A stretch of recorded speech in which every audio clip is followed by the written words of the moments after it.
books. Now, there's a long story behind this, and I'm not going to take any time recounting it. It's quite interesting, actually. Suffice it to say, I've always put it down to her being a Queenslander, and she's a Watson to boot, but this is the sort of thing I'm talking about. Anyway, some time ago, long story, remember, she took to reading Dr. George Benedict Weiner's unheralded 1861 classic titled A Grammar of the New Testament Diction, intended as an introduction to the critical study of the Greek New Testament, translated from the sixth enlarged and improved edition of the original by Edward Masson, M.A., formerly professor in the University of Athens, third edition, Edinburgh, 1861. Now, the old relic took up residence on our bedside table for a while, and I didn't mind that. I found it quite soporific, really. It was a good place for it. And every now and then Carol would regale me with something she'd discovered, especially in relation to her studies in the devil and Satan. That's another long story which we won't go into. But most of the time, you know, I'd just nod sagely and say, yes, that's right, love, yep, fascinating, okay. And I distinctly remember her one night looking straight at me and saying, you're just not interested, are you? And I tried to bat it away with, no, look, I am, but look, not now, not now. I'm doing something else or something lame like that. And then one night she came up with something that made me sit bolt upright. I knew she had struck gold. Not sure whether Carol knew it, but I knew.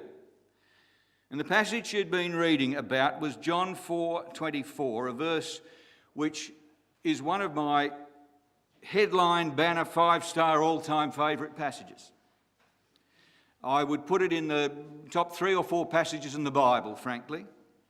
And it's Jesus speaking to the woman at the well, John 4:24, God is spirit, and those who worship God must worship him in spirit and truth. And for years I've maintained,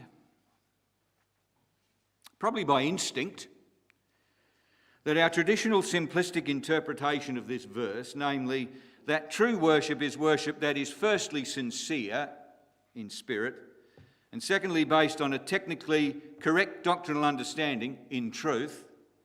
In other words, that worship in spirit and truth means worship in sincerity and doctrinal correctness, just doesn't add up, especially in the context in which Jesus makes the statement. Jesus makes that statement in the course of a conversation with the woman at Jacob's well, which Trevor read for us this morning, the subject of which was how one should worship God. The woman had quite smugly made the statement, we Samaritans worship on this mountain, Mount Gerizim. You Jews worship at Jerusalem. Now, with anyone else, that point of technical distinction might have provided a parochial, or the opportunity for a parochial Jewish response that could have had the conversation tailing off to some pointless debate about which is better, your church or mine, this mountain or that mountain. But Jesus cut it all short. And he changed the course of the whole conversation. Indeed, he changed the whole course of religious thinking with his response. Believe me, woman, a time is coming when you will worship the Father neither on this mountain nor in Jerusalem. Place, ritual, format, presentation, which church is better, yours or mine? It's all irrelevant, redundant, it's rubbish, all of it. A time is coming and now is when true worshippers will worship the Father in spirit and truth. For they are the kind of worshippers the Father seeks. God is spirit, and his worshippers must worship in spirit and in truth.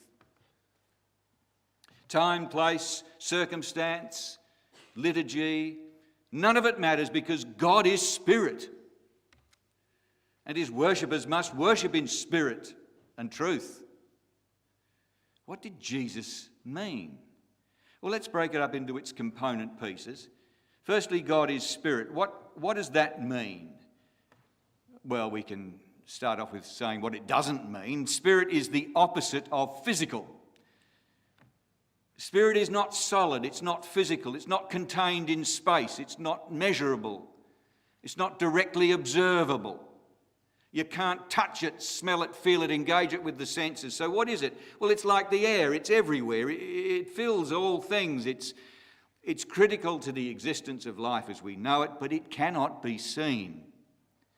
Invisible, immortal, God only wise. It's like the wind. You can feel it on your face. You can see the effects of the wind, but you can't hold it or contain it or corral it in any way. It's like the old Christadelphian instructor said, for those oldies amongst us who were brought up on it. I still remember the basic outline of those opening questions and answers of Robert Roberts' classic Sunday school text. Who or what is God? Something like this. God is spirit. Where is God? God is in heaven. Is God confined to heaven even though he dwells there? No, God is everywhere by his spirit which fills all space. Or, something like that. That was the pattern of it. It's all very true. The need to worship in spirit and truth is mandated by the fact that God is spirit in that sense. In the sense that God is everywhere. Eternal, all-pervading, living in everything. Filling everything, energising everything, critical to everything, for in him we live and move and have our being, and yet as spirit, God is unseen, intangible, non-corporeal. So the very context itself in John 4 should tell us that it doesn't just follow to say, God is spirit. In that sense, he fills all time and space and circumstance. He's like the air, unseen, intangible, non-corporeal, all-pervading. Therefore, those who worship him must worship him sincerely and in precise doctrinal correctness. It doesn't follow. It's like saying the sky is blue, therefore we should all wear pink socks and obey the road rules. It doesn't follow. The one has nothing to do with the other, and that's what has made me always think about this passage and the way we interpret it. The fact that God fills all time and space and circumstances is unseen and intangible is not in itself a reason why we should be sincere and technically right. Now, of course, I am not advocating that we should try to worship insincerely or incorrectly. I mean, that would just be silly and wrong, and I'm obviously not advocating that. It's just that was not the point of Jesus' statement. He's making a point about the nature of God and how that affects the medium in which, and hence also the manner in which, we human beings access him and engage him in worship. So you might say, what's all this got to do with Carol's old Greek grammar book here? Well, Dr. Weiner, bless him, in his chapter on the use of prepositions in circumlocutions, whatever that means, using John 4 verse 24 as an illustration of a particular point, he states that the Greek phrase translated in the English in spirit and truth is actually in strict grammatical terms, he says, and I quote him, not denoting the qualities or dispositions one should exhibit in the act of worship.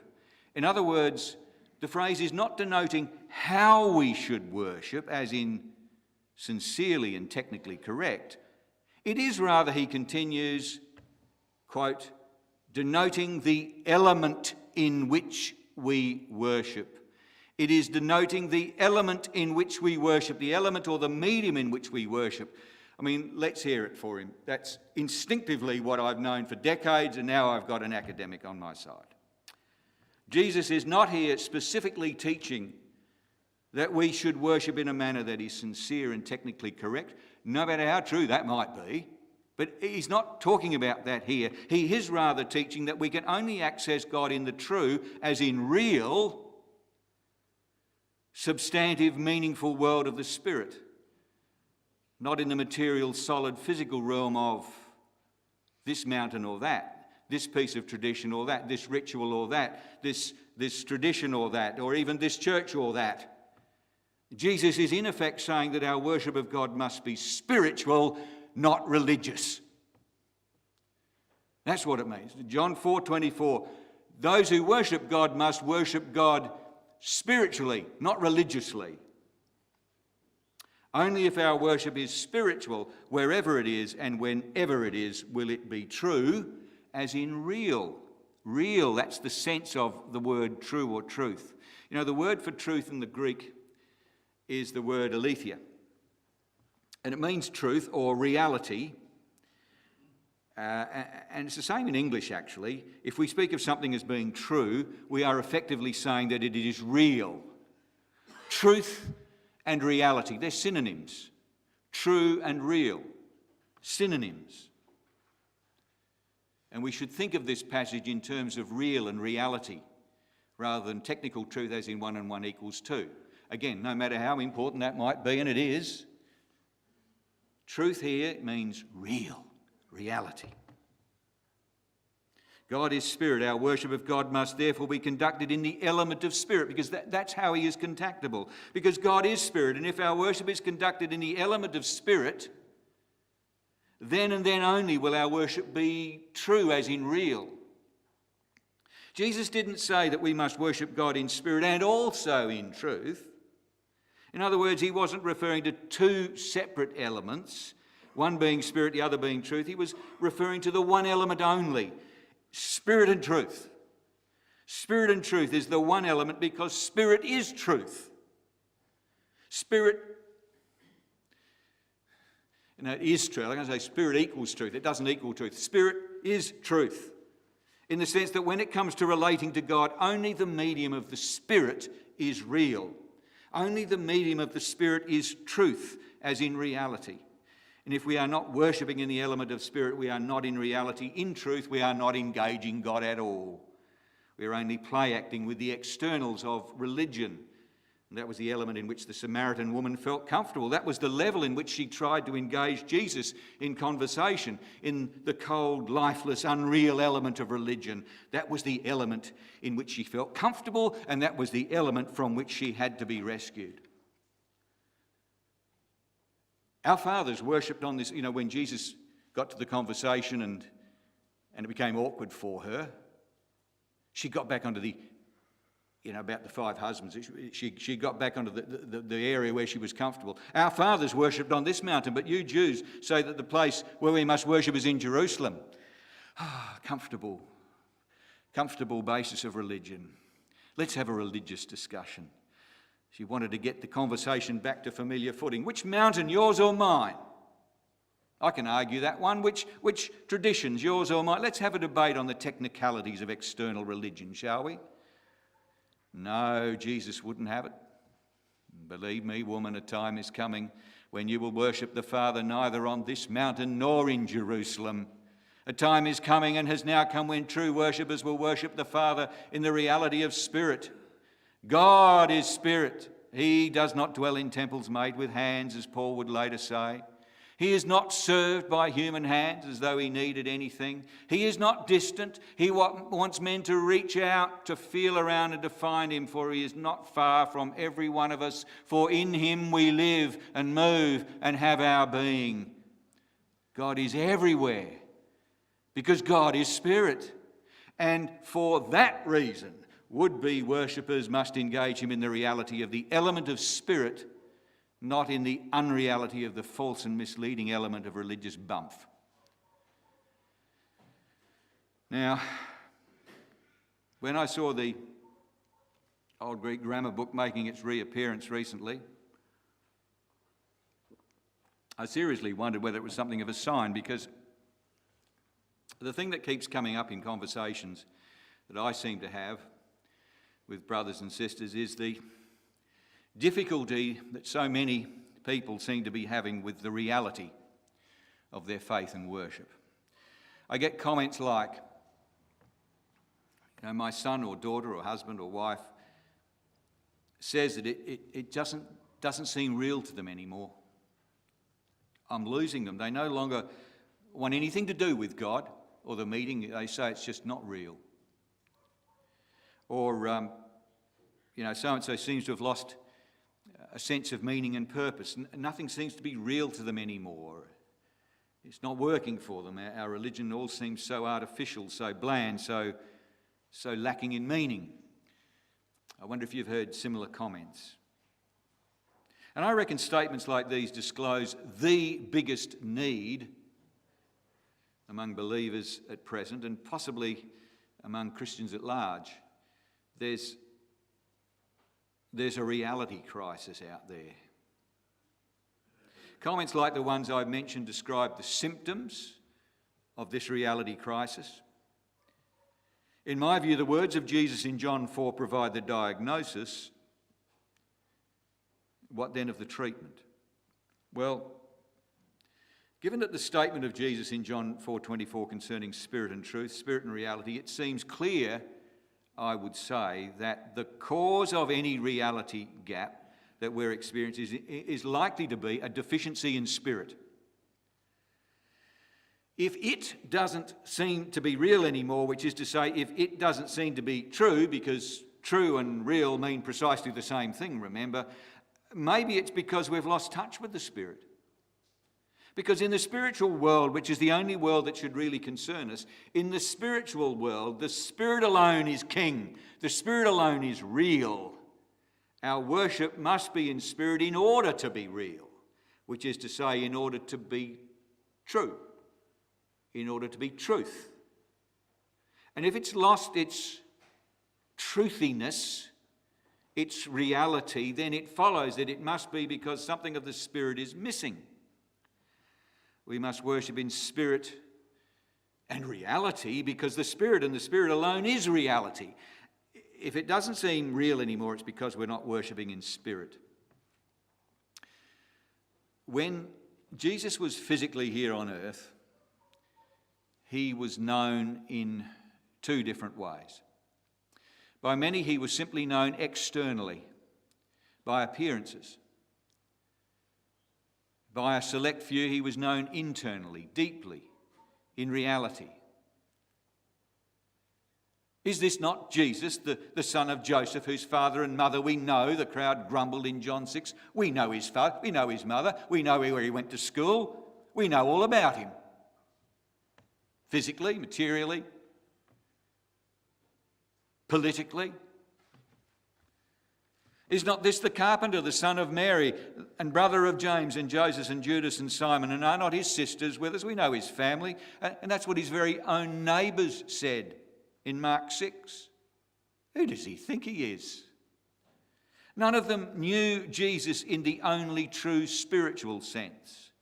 They knew him after the flesh. They knew him by appearance. But they didn't really know him. Not really, not in truth. They'd never touched reality. Even the disciples struggled. Who do men say that I am? Jesus asked. Well, some say John the Baptist, some Elijah, others Jeremiah or one of the prophets. Yes, of course they do. But who do you say that I am? And Simon Peter answered, You are the Christ, the Son of the living God. Blessed are you, Simon, son of Jonah. Blessed are you. For this was not revealed to you by man, but by my Father in heaven, who is Spirit. That's how it was revealed. He was on the level of the Spirit. The Spirit ministers real, true knowledge like that, truth knowledge, truthiness, spiritual truthiness, spiritual reality. If it no longer seems real for us or for some of our brothers and sisters, it's because the Spirit is out of the equation. And we're back to knowing Jesus only after the flesh, which is about as smart as trying to know someone from reading about them second, third or fourth hand in the pages of a magazine. Knowing Jesus only after the flesh just won't work. You can fake it for a while, but it doesn't last. In the Gospel of Mark, there's a story about a woman who had the issue of blood. And as he was on his way to the synagogue to heal the daughter of Jairus, the synagogue ruler, Mark records this. He says, a large crowd followed and pressed around Jesus. Just imagine the pressing around Jesus. And a woman who had been subject to bleeding for 12 years was there. And she'd suffered a great deal under the care of many doctors and had spent all that she had. Instead of getting better, though, she grew worse. And when she heard about Jesus, she came up from behind him in the crowd. She touched his cloak because she thought, if I can just touch his clothes, I will be healed. And immediately her bleeding stopped, and she felt in her body that she was freed from her suffering. And at once Jesus realized that power had gone out from him. He turned around to the crowd and he asked, "Who touched me? Who touched me? Who touched you? You see the people crowding about you," the disciples answered, "and yet you ask who touched you?" You know, even today, the people crowd around, don't they? They throng around Jesus. They jostle him in the press, as the NIV puts it. It's not uncommon to throng around Jesus, sing about him, read about him, talk about him, expound him. Everyone has an opinion, favourable or unfavourable, and yet still today there are precious few who actually touch him in any meaningful way. Touch him for real, touch him in truth, like that desperate woman. But unless we do, we too, like the crowd that thronged around him, will become distracted and bored. We will switch off and eventually walk away saying, you know, it just doesn't seem real anymore. Jesus is unconcerned about the throng. He's almost unaware of the throng, but he is highly sensitive to those who are purposefully, determinedly, intimately and desperately seeking to touch even just the hem of his garment. How tragic that while the multitudes around him, despite the multitudes around him, there is only one who touches him and who enters into spiritual reality. And that, an unwell, unknown, unnamed woman of that day. Elsewhere, Jesus told his own friends and neighbours in the synagogue at Capernaum, this is in Luke 4, what a tragic story this is, to his own friends and neighbours, the people he'd grown up with. He said, "There were many widows in Israel in Elijah's time when the sky was shut up for 3.5 years and there was a severe famine throughout the land. Yet Elijah was not sent to any of them, but to a widow in Zarephath, in the region of Sidon, outside the borders of Israel, if you mind." Elijah, all the widows he could have gone to, God sent him to a widow outside the borders of Israel, to Zarephath. And Jesus continues, "There were many with leprosy in the time of Elisha the prophet, but none of them was cleansed, only Naaman the Syrian." Now that's not what his neighbours wanted to hear, to be told that they weren't all special in God's estimation, especially in his hometown. The record in Luke goes on immediately to say all the people in the synagogue were furious when they heard this. They got up, drove him out of the town and took him to the brow of the hill in order to throw him off the cliff. But we know how that ended. He turned and he walked right through them, never to return again to his hometown. How tragic that is.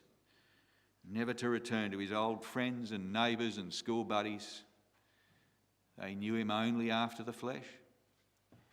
You know, it's never about the throng. It's not about membership of the synagogue. It's not about race. It's irrelevant whether you're from Jerusalem or little old unknown Zarephath, somewhere in the region of Sidon, or someone from Syria, heaven forbid. It's not about physical proximity. It's not a question of distance or race or sex or any form of elitism, but only ever a question of who is publicly, noisily thronging around the figure of Jesus and who is quietly, unobtrusively touching the reality of his presence. It's the ministry of the Spirit to take us from one camp to the other, from that of the flesh to that of the Spirit, from the fakery of religion, the falseness of it all, to the fullness, the truthness of spirituality, to take us by the hand and help us enter the reality of Jesus. How then do we engage everything in our life in the reality of Jesus? How then do we do it? How do we engage God and Jesus in the only medium we can, in the medium of spirit? Well, we enter the medium of spirit in the way we do everything in our life in Christ, by faith. I know it can be daunting. For me, entering life in the Spirit is a bit like watching a reasonably fast-moving conveyor belt and wanting to hop on for the ride, but being cautious just in case I stumble and hurt myself in the process. Or for the oldies, trying to get on a moving escalator, you see the old people waiting to get on. Don't want to hurt yourself and fall over. Sometimes it's a bit like getting with the slipstream, just throwing caution to the wind and going with the flow. Like I imagine it must be, for the first time, someone hang glides. I've never done that, never likely to, but I can imagine being scared of the whole process because we don't want to hurt ourselves getting with the flow of the wind. And, it would be pretty scary, I would think. And maybe what's even more significant, even if we do get on board, boots and all, body, soul and spirit, where's the wind going to take me? Where's it going to leave me? I don't know where we're headed. But then, the wind blows wherever it pleases, doesn't it?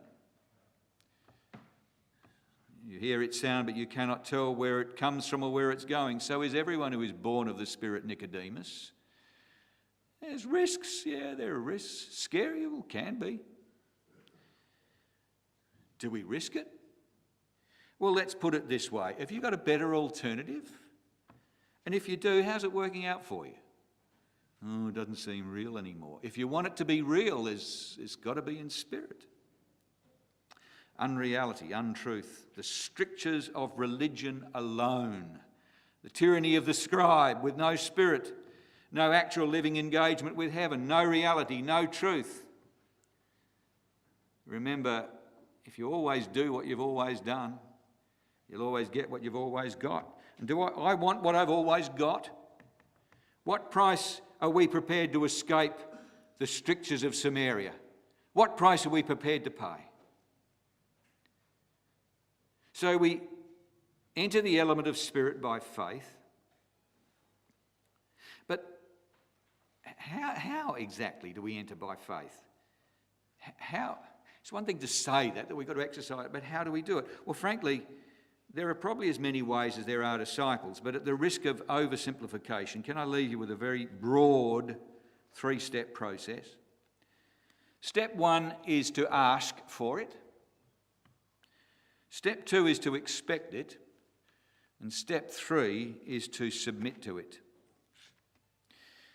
Just very quickly, step 1. Firstly, many things don't happen to us or for us in the life in Christ simply because we never ask. Ask in prayer to be brought into spiritual reality, to have the truth revealed to us in spirit, just the way it was to Peter when he knew that you are the Christ, the Son of the living God, and he just knew it. Ask for that sort of reality. Ask in prayer to be brought into spiritual reality. To know the truth about Jesus, the truth about God, the truth about us, about our own lives, the truth about who we really are and who we can become. The reality of it all. I know it can be daunting. I myself do occasionally suffer from fear of how the Spirit might work with me if I just abandon myself to it. And I've got to tell you, I've been known to pray something like, Lord, look, I know I should want it. Help me want to want it. And frankly, I'm scared, and I think if it's ever going to happen, Lord, you're going to have to tip me over the edge while I'm not looking, because if I'm going to take the jump, I don't know whether I've got the courage. And it might be a bit pathetic, but, tip me over the edge when I'm not looking. Sometimes that's the best I can do. But look, we've got to ask. We must ask. We have a very polite Father and a very polite Lord. They won't force spiritual reality on us if we don't want it, if we don't ask for it. Do you want it? Ask. Second, expect. Step 2, expect it. Live an expectant life. A genuine prayer to be led into all truth, into the reality of the Spirit will always be answered. It will always be answered. For as Paul says to the Corinthians, no matter how many promises God has made, they are yes in Christ. A prayer to be led into all truth, into the reality of the Spirit, is God's will. A positive answer to that sort of prayer is cast iron guaranteed. It will happen. And of course, what precisely happens, how it happens, when it happens, and with whom is all a delicious mystery. Many a believer has missed the opportunities the Spirit provides simply because they were looking the other way. There will never be a fanfare and a great public announcement about the Spirit entering one's life. No reminder beeps on your mobile, it's about to happen. None of that. As one of my favourite quotes from the book of Job puts it, the words of Elihu to Job in Job 33, God does speak, Elihu says. God does speak. How can you say God does not speak? God does speak. Now one way, now another, in different ways. God does speak, though often he says no one perceives it. God does many things to a person, twice, even 3 times, to turn them back from the pit, that the light of life may shine on them. Pay attention, Job. Be silent. Let him speak, and you will be taught wisdom. So, expect things, expect people and circumstances to be brought across your path. Observe the coincidences that happen. Reflect on the day's events. Pray for sensitivity in the ways of the Spirit. Keep awake to what's happening in your life. Keep awake to it. Review the day's events. What happened? Why? That was a strange encounter. Fancy, was I meant to, think about all these things. So, secondly, expect. Thirdly, submit. Submit to whatever the discipline of the Spirit brings into our lives. We need to accept the people in our lives and the circumstances of our lives as having at least been allowed by the Spirit, if not directly prescribed by it. The people and the circumstances of our lives are the context in which we are to live life in the Spirit. Spiritual reality is sometimes even clearer and more vibrant when we are called on to interact with evil people or to suffer through bad circumstances. I mean, not always, but sometimes. And remember, once you've committed your way to God, don't interfere with his program. Don't go trying to manipulate the ways of the Spirit. Go with the flow. The Spirit can be no more manipulated than the wind. If you sign onto the Spirit, then hang on for dear life and go for the ride wherever it takes you. Ask for spiritual reality, expect it, and submit to it when it is offered. No one who ever seriously takes these steps will ever be found among those who say, it just doesn't seem real. The work of the Spirit is to lead us into all spiritual reality, into all spiritual truthness, and then to ground us and discipline us in that transforming reality. And now we come to the emblems of his sacrifice for us. As we do so, let us take assurance from Jesus' concluding prayer at supper in John 17. Father, I want those you have given me to be with me where I am and to see my glory. I want them to see my glory. I have made you known to them. I will continue to make you known.